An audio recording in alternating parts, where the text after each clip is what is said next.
A question that's preoccupied myself for the last decade is why and how are some people in the power and positions they are, and why and how are some of us down here? So with pyramids, with analogies and examples like beehives, ants, animals, how does all this make sense? Well, in today's discussion, I want to break all this down.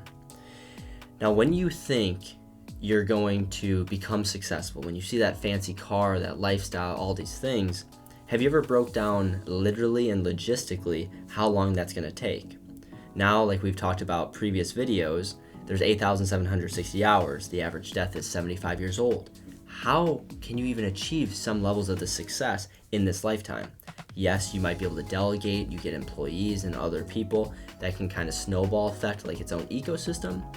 But let's kind of step a couple steps back here and think some of it actually is not obtainable.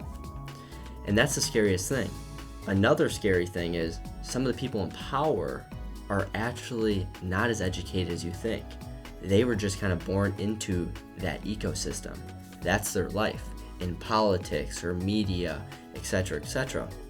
And then when you start doing more research as well, people that are in the luxurious careers like entertainment, like professional sports, a lot of that stuff, you'll actually come to realize that a lot of their grandfathers or grandmothers or, second or third generation family actually started massive businesses, billionaires and millionaires or multi-millionaires.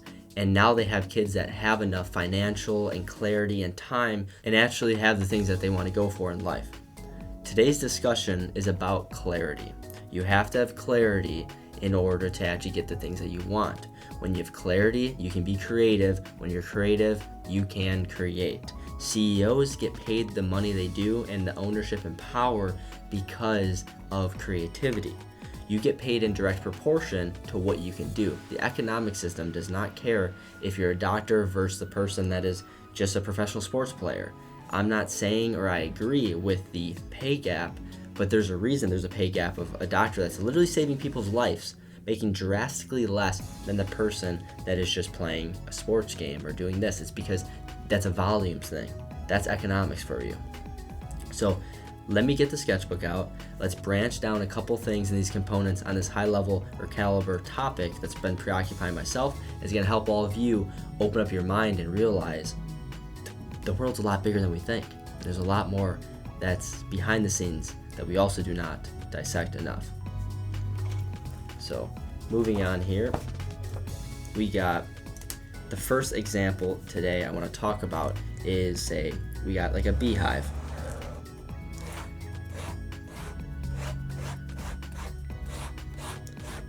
You got all the hexagons, all that stuff. I'm not Picasso again, but here's the beehive.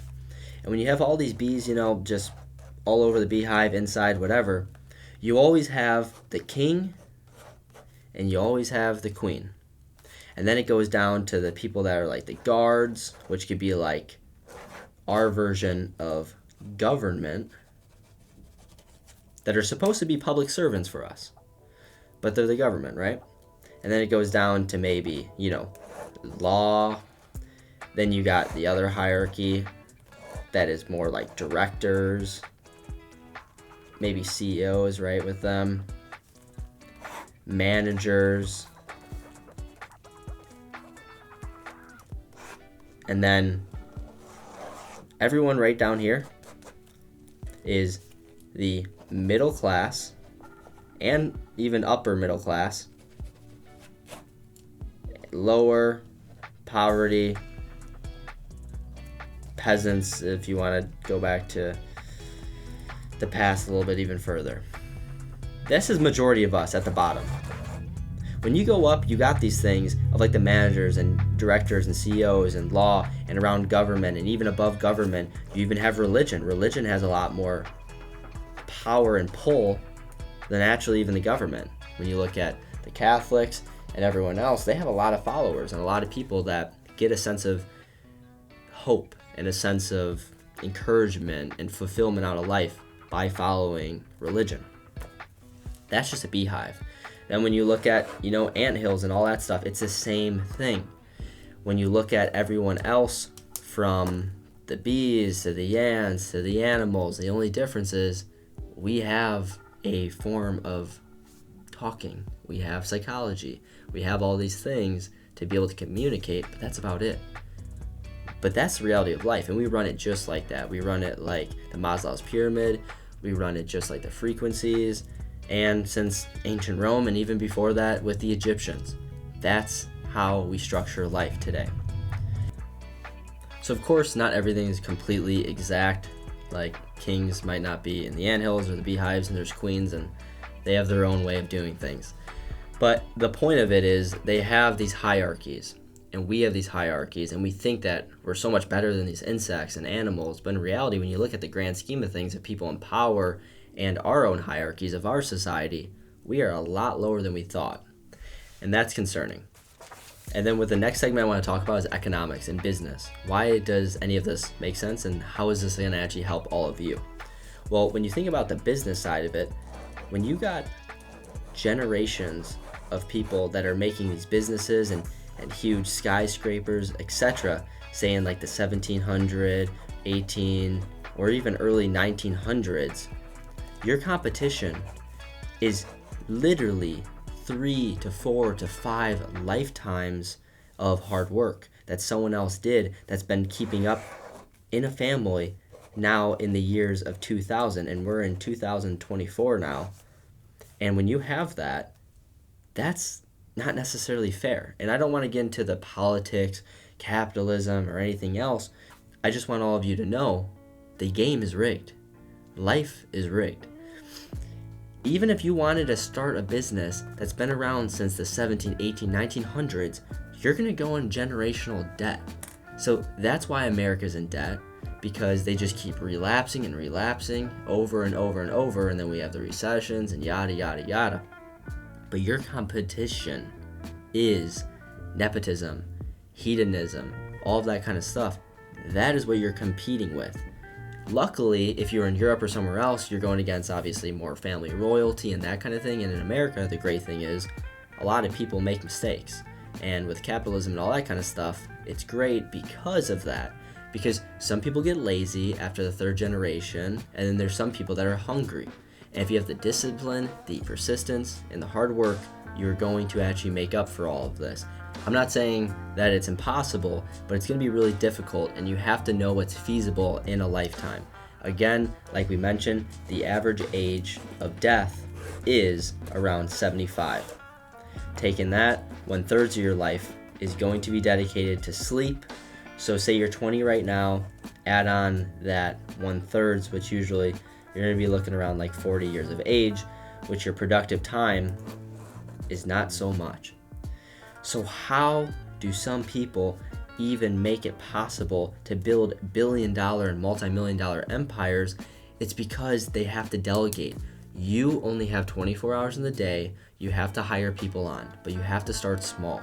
Start that first business, get enough cash flow to then get another business as a backup. When you get a bank loan here, have a business that can make up for that loan if you can't pay the bills, or that investor, whatever that might be. And you start this snowball effect that once it gets going, it grows into something that you never even imagined. And when you get that momentum, it's gonna go a lot faster.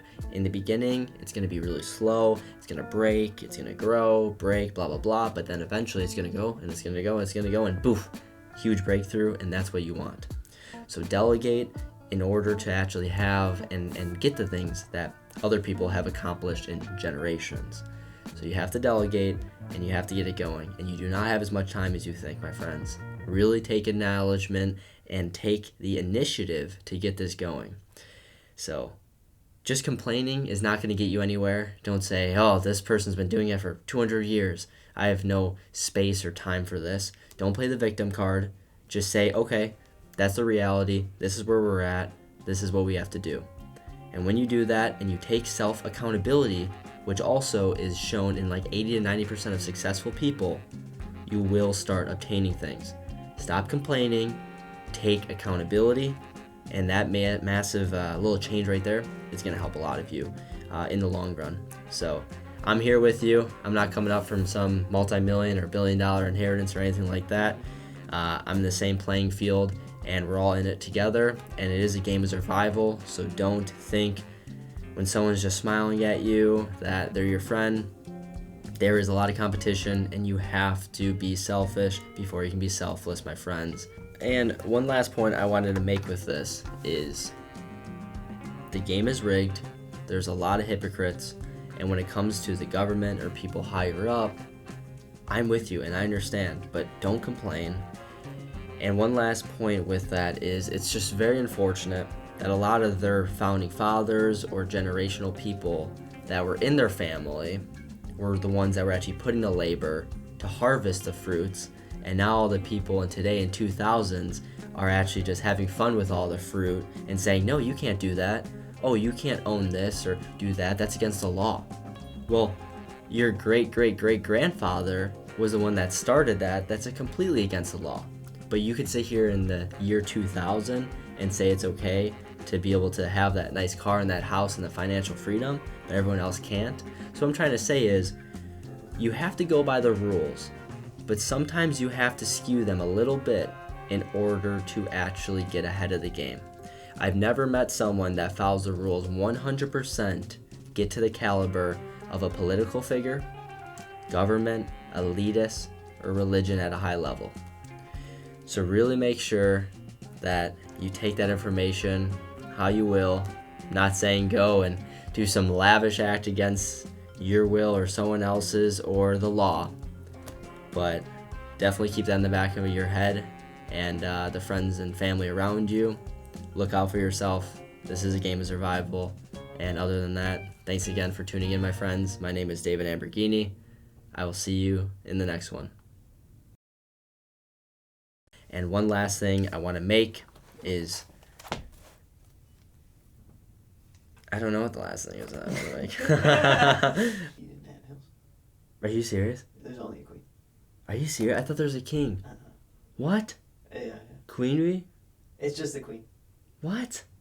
The male workers just. No shot. I gotta look that up. You might be 100% the right. The queen just picks a male from one of the workers to that she finds suitable to make eggs. There's no actual king. There's no king in the colony. Oh God, I gotta redo that. No. So